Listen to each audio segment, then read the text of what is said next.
absolutely horrendous. I cannot describe how awful it really was.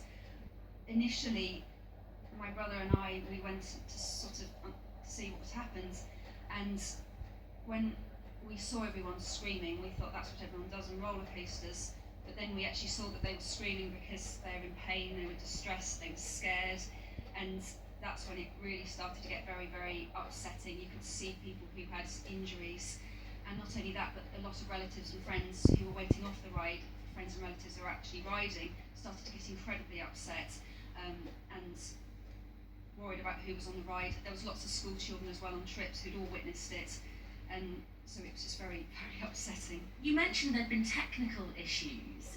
Were there staff around? I mean, some people have said it took Alton Towers staff a little while to get there.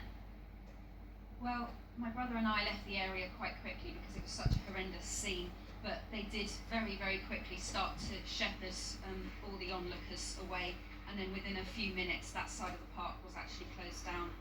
So that was the last you saw of how they dealt with it? Yes, that was the last of it. We were moved out of the area very quickly. And did they tell you anything else after that? Not really, just that area was closed for the foreseeable future, and then we just stayed in the park for the rest of the day in different areas. Thank you very much. That's Daisy Overton, who came here with her family yesterday and was in the queue for the SMILER when that terrible crash happened. I spoke to the chief executive a little earlier on, and he said he felt he had to shut this place today, but he couldn't really give an indication of when Alton Towers will reopen. Catherine, thanks very much for bringing us right up to date on that. Let's talk to Peter Howell from West Midlands Ambulance Service. And Peter was the leading senior officer at the scene yesterday. Peter, tell us what greeted you when you arrived. Yes, good morning to you. When I arrived on the scene, the actual location is down in a vast concrete pit of the SMILER ride. I was greeted by the Alton Towers medical teams and their specialist response teams.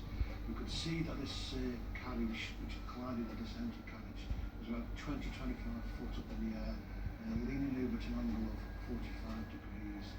We had 4 patients who were in the lead carriage that were trapped, who were seriously injured, and we had 12 other casualties in the other carriages behind us. So it was quite a dramatic scene to find ourselves facing.